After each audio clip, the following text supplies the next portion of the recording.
Quel est votre regard sur l'année qui vient de s'écouler au niveau énergétique?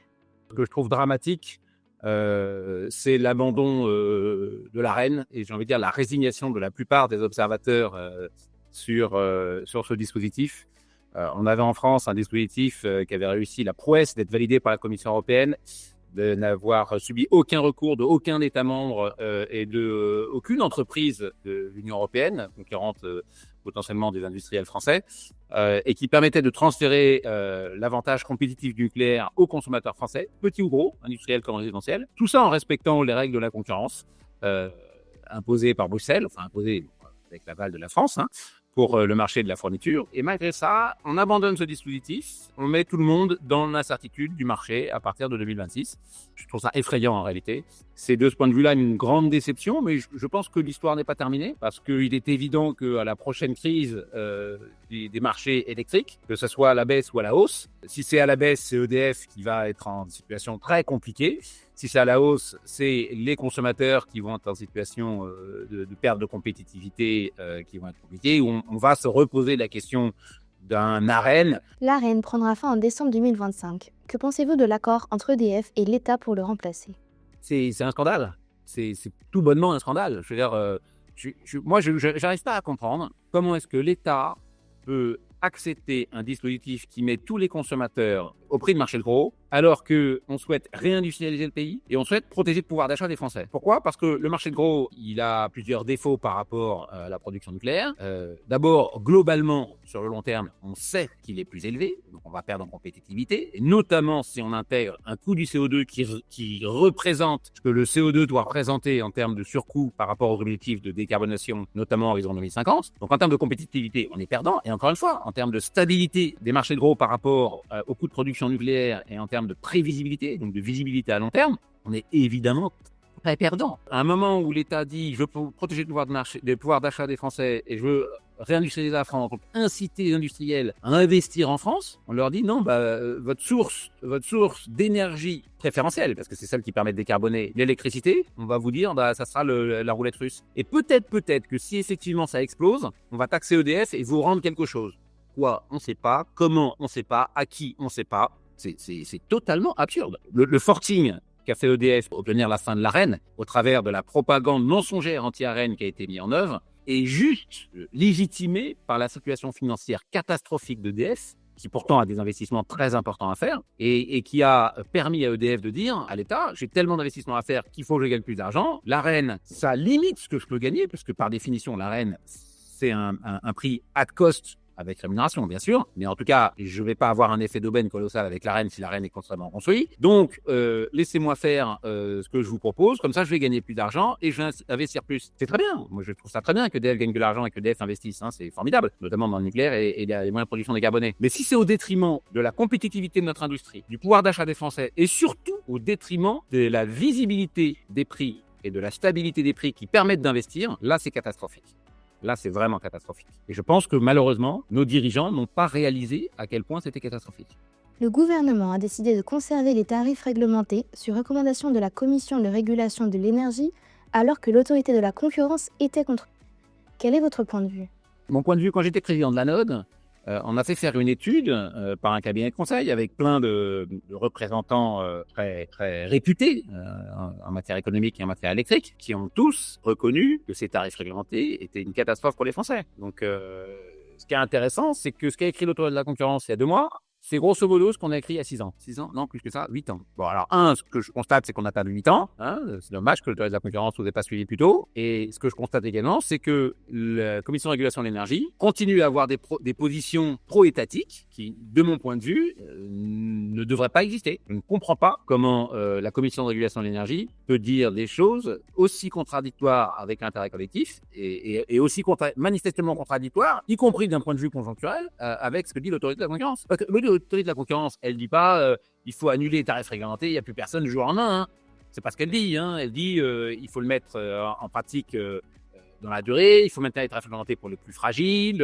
Elle met quand même tout un tas de garde-fous qui sont autorisés par d'ailleurs le droit de l'Union, qui permettent de restreindre la réglementation des tarifs là où c'est nécessaire. Mais le fait que des millionnaires ou des milliardaires utilisent un tarif réglementé, ça a quoi comme sens? Ça n'a aucun sens. Donc Oui, non, évidemment qu'il faut supprimer à terme, dans le cadre d'un programme déterminé correctement, parce qu'il faut quand même prendre le temps d'accompagner il doit y avoir à peu près 20 millions de clients au tarif réglementé vers des offres libres, y compris les offres d'EDF. S'il n'y avait plus de tarifs réglementés, EDF aurait des offres libres. Ils auraient des offres libres, il sera obligé d'avoir des offres de marché, soit le plus proche possible des contraintes du marché. Aujourd'hui, comme EDF mise tout sur le tarif réglementé, en essayant de limiter les sorties du tarif réglementé, finalement, EDF propose très peu de nouvelles offres innovantes. Très peu, quasiment aucune d'ailleurs en l'occurrence. Ce qui n'est pas normal. Il est totalement anormal qu'un opérateur aussi puissant et aussi intelligent qu'EDF, moi j'y ai travaillé, il y a des gens très bien chez EDF, ne propose quasiment aucune innovation, y compris en termes tarifaires.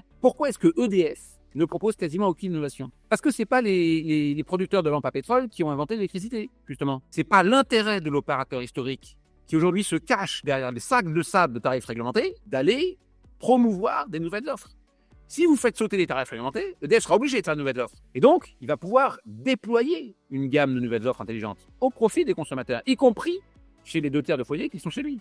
EDF a lancé les offres de marché très récemment. Pourquoi? Parce que les prix de marché faisait que les tarifs réglementés étaient très élevés, à un moment où ils commençaient à perdre pas mal de parts de marché auprès des fournisseurs qui faisaient des moins 10, moins 20, voire moins 30% par rapport aux tarifs réglementés. Et là, EDF s'est dit, oula, là, il faut que j'arrête l'hémorragie quand même. Donc, il a fait des offres moins chères que ses propres tarifs qu'à partir du moment où on a atteint les moins 25%. Mais par contre, il ne le faisait pas quand c'était à moins 10, alors qu'il aurait pu faire moins 5, lui. Et donc, c'est la démonstration même que les tarifs réglementés ont nui aux propres clients d'EDF. Parce que s'il n'y avait pas eu ces tarifs réglementés, EDF aurait suivi finalement les autres offres de marché. Ces tarifs en droit de la concurrence, ils devraient être interdits en réalité. Parce que c'est des tarifs qui orientent tout le monde, c'est une forme de collusion tacite entre tous les opérateurs pour faire des offres qui sont calées par rapport aux tarifs réglementés, qui est la référence, la base, et qui permet de donner de l'information à l'ensemble des opérateurs. Mais en l'occurrence, ces tarifs réglementés, ils ont plein de défauts en matière de fonctionnement de la concurrence qui évidemment nuisent à l'intérêt collectif. Les PDG de Total Energy et EDF, Patrick Pouyanné et Luc Rémont, estiment qu'il faut simplifier les procédures d'investissement dans les énergies renouvelables, qui sont un frein à la décarbonation. Qu'en pensez-vous? Tout le monde le dit, tout le monde le sait. C'est à tel point vrai que quand le gouvernement doit faire les choses et doit investir rapidement, il vote des lois pour ne pas respecter les contraintes qu'il impose aux autres. Et je pense notamment aux Jeux Olympiques et à la restauration de Notre-Dame. Quand on se dit il faut faire vite, quand le gouvernement se dit il faut que je fasse vite, il dit oulala, mais finalement toutes ces contraintes c'est insupportable, je ne vais pas y arriver. Il vote des lois pour s'exempter de toutes les contraintes et il y arrive. Mais en revanche, quand c'est des industriels qui eux n'ont pas la possibilité de voter les lois directement, là on leur impose des contraintes mais pharaoniques. Mais je pense que vous ne pouvez même pas vous rendre compte. Nous, quand on a développé l'Andivisio, on espérait pouvoir le mettre en route en 2012, on était obligé de le mettre en route en 2016, 2017, je ne sais plus exactement. Mais c'est uniquement lié aux contraintes qui s'empilent auprès des industriels. Contraintes de tout type, administratives, environnementales, voilà. Donc, oui, la réponse est évidente.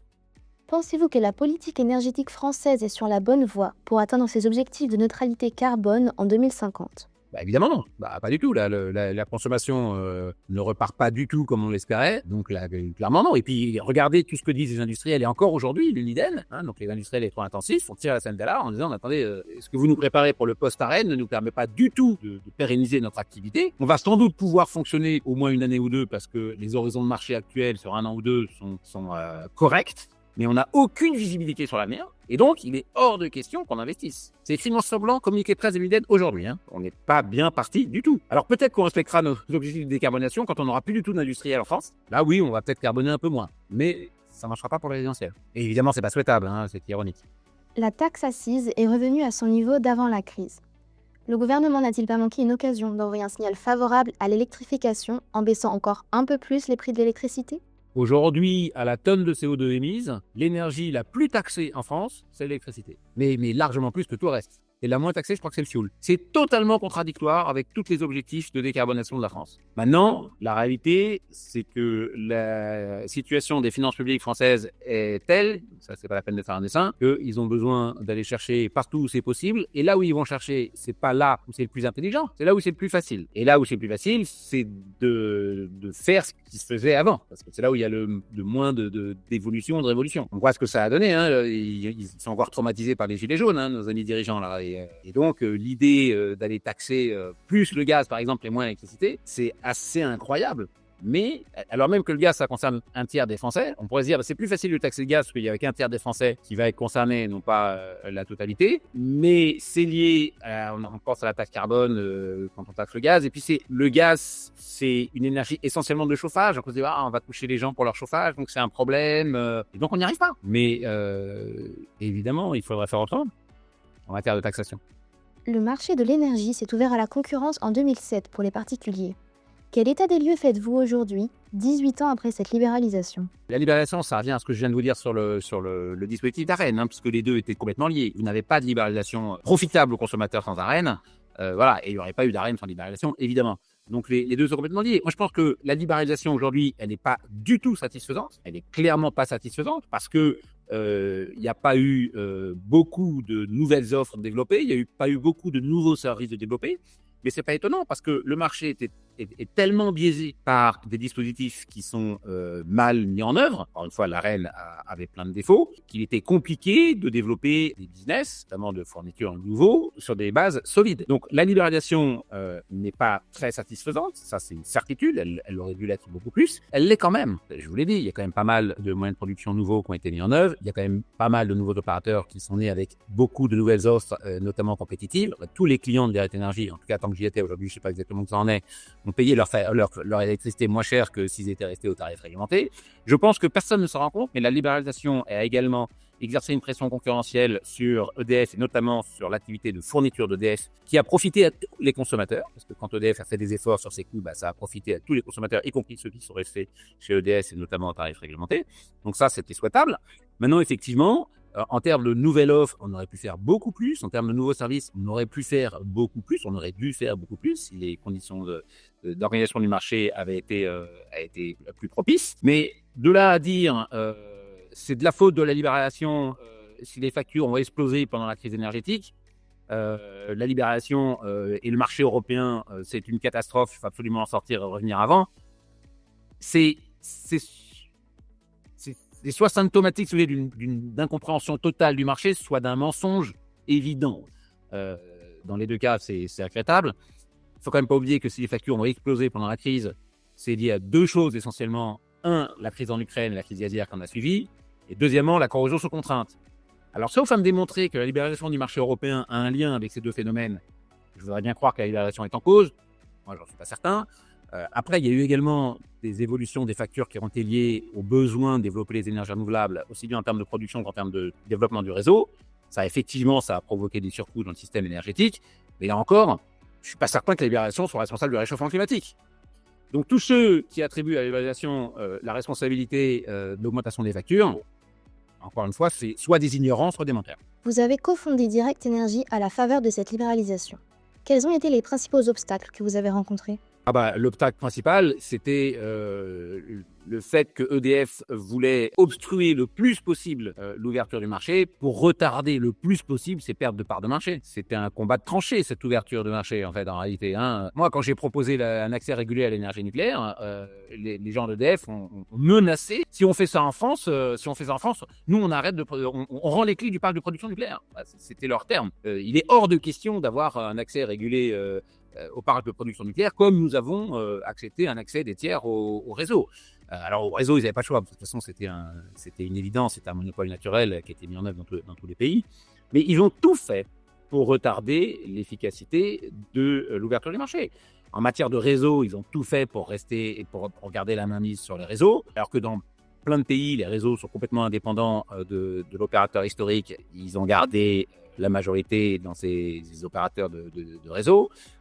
Ils ont tout fait pour maintenir les tarifs réglementés d'électricité et en faisant croire aux consommateurs que les tarifs réglementés... Alors tout ça avec la complicité des gouvernements successifs, évidemment, pour faire croire que les tarifs réglementés étaient protecteurs alors qu'ils ne l'étaient pas du tout. Il suffit de regarder pendant la crise, c'est pas les tarifs réglementés qui ont protégé les clients, c'est le bouclier tarifaire. Les tarifaires qui concernaient à la fois les tarifs réglementés, mais également tous les tarifs de tous les fournisseurs. Et dernièrement, les tarifs réglementés étaient beaucoup plus chers que les offres de marché des fournisseurs, y compris les offres de marché d'EDF. Donc c'était pas du tout protecteur. Et vous avez encore, je crois, 2 Français sur 3 qui est au tarif réglementé, alors qu'il est plus cher que les offres des fournisseurs alternatifs et qui ne présente aucun intérêt.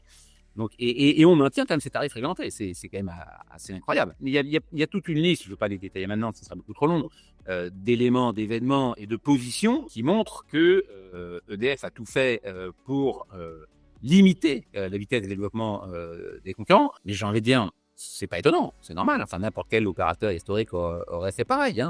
Voilà. Donc, et à partir du moment où ils ont obtenu gain de cause dans des conditions acceptées par les autorités et les autorités juridictionnelles, vous avez raison. Mais tout ça, évidemment, a limité grandement les bénéfices de la libération. Parce que quand vous avez 2 foyers sur 3 français qui restent chez l'opérateur historique, persuadés que c'est protecteur pour lui, par définition, vous avez déjà 2 opérateurs sur 3 qui ne bénéficient pas des services que peuvent apporter de nouveaux entrants, des services innovants. Donc ça divise par 3 l'intérêt de la concurrence. Comment voyez-vous le marché de l'énergie dans 10 ans? Je pense que d'ici 10 ans, on aura eu une crise de prix. Je sais pas dû à quoi. Peut-être que on aura peut-être une grosse guerre là dans l'est de l'Europe. J'espère qu'elle ne viendra pas trop proche, avec une grosse baisse de la demande et du coup une crise de prix à la baisse ou à l'inverse une crise de prix à la hausse parce qu'il y a une grosse guerre en Moyen-Orient avec les prix du pétrole qui explosent, avec les prix du gaz qui suivent et donc de l'électricité en Europe. Il y aura d'ici 10 ans, moi je suis prêt à mettre ma main à couper qu'il y aura une grosse crise des prix dans un sens ou dans l'autre et peut-être même dans les deux et que du coup déjà la France sera revenue au CFD. Ça c'est pour moi c'est une quasi-certitude parce que là le dispositif que EDF a imposé ne fonctionne pas, y compris dans les cas de prix très hauts. Parce que dans le cas des prix très bas, ça c'est sûr qu'il fonctionne pas. Parce que dans le cas des prix très bas, il se passe rien et EDF vend sa production nucléaire à un prix très bas, donc va se retrouver en faillite. Donc là, il faudra bien faire quelque chose. Par contre, le cas du prix très haut, il est un peu plus compliqué, mais en l'occurrence, ce que propose EDF, c'est d'accepter d'être taxé sur une rente nucléaire en cas de prix très haut et de reverser cette taxe aux consommateurs via l'État. Ça ne marche pas parce qu'il n'y a qu'une seule taxe. Or, il y a plein de situations de consommateurs différentes en termes d'approvisionnement. Celui qui a acheté un jour donné, il va pas du tout payer le même prix que celui qui a acheté un mois plus tard. Or, ils auront la même rétribution de taxes. Donc, il y en a un des deux qui sera défavorisé par rapport à l'autre. Et donc, ça, c'est pas satisfaisant. Et donc, évidemment, si ça arrive, celui qui sera défavorisé va hurler suffisamment fort pour dire au gouvernement il faut changer ça. Donc dans 10 ans, je pense qu'on sera revenu à un contrat pour différence sur le nucléaire historique et qu'on aura, j'espère, commencé à développer du nucléaire nouveau sur la base de contrats pour différence. Sur le reste, est-ce qu'on aura évolué sur la question de la sécurité d'approvisionnement? Je le souhaite parce que je pense que ce serait mieux, mais malheureusement, je pense que ça ne viendra qu'à la condition qu'il y ait une crise suffisamment forte en Europe en termes d'insuffisance de production pour qu'on se pose la question un jour, si un pays n'a pas suffisamment de production et que ses voisins n'ont pas suffisamment de production pour le soutenir, au risque d'être eux-mêmes en insuffisance, qu'est-ce qui va se passer? Alors, on a failli connaître cette situation-là en 2022. En 2022, la France était très insuffisante à cause de la d'autres contraintes. La France comptait sur l'Allemagne pour approvisionner ses consommateurs, notamment en cas de crise de froid. Mais l'Allemagne, à cause du manque de gaz russe, risquait de se retrouver en insuffisance de production pour les deux pays, pour l'Allemagne et la France. Malheureusement, ou heureusement, il n'y a pas eu de crise de froid. Il n'y a pas eu de grand froid.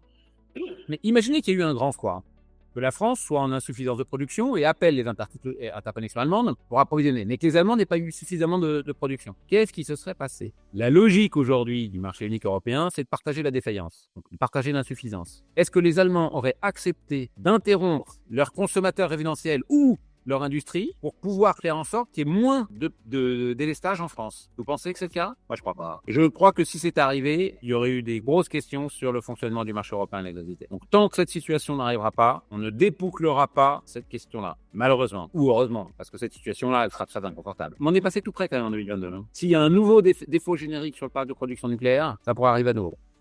Dans un futur plus ou moins proche, avec le développement des énergies renouvelables, pensez-vous que l'électricité puisse devenir gratuite ou seul un forfait sera facturé, à l'image du marché des télécoms aujourd'hui? Oui et non, et j'ai envie de dire c'est même mieux que les télécoms. Le marché de l'électricité, si tout se passe bien pour décarboner notre consommation énergétique, l'électricité ne sera pas gratuite, elle sera payée. Pas payante, elle sera payée. Mais ça dépend quand. C'est-à-dire que si vous voulez décarboner notre consommation énergétique, vous devez transférer les usages vers l'électricité massivement.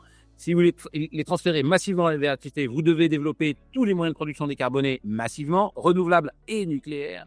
Si vous développez massivement le renouvelable et nucléaire, vous allez avoir des moyens de production qui ont des des saisonnalités de production relativement stables dans l'année. Hein, modulo la maintenance des centrales nucléaires, et modulo les pluies, etc. Mais globalement, vous avez une production qui ne sera pas autant saisonnalisée que la consommation, parce qu'on conservera quand même une consommation énergétique plus forte en hiver qu'en été, pour des évidentes de chauffage. À partir de ce moment-là, dans cette structuration de système énergétique, vous avez trop d'électricité en été et potentiellement juste assez en hiver. C'est comme ça que le système électrique doit se développer si on veut décarboner notre économie. Le fait d'avoir trop d'électricité en été, ça veut dire qu'elle sera gratuite. Oui, on peut même potentiellement dire payée, parce qu'elle sera tellement gratuite, marginalement, qu'elle vous sera donnée. En revanche, elle sera évidemment assez chère en hiver. Il y a quand même un parc de production à rémunérer, mais elle sera très très chère de manière très structurellement différenciée. Vous allez avoir des prix potentiellement très importants pendant les pointes de consommation, pendant les pointes de froid, et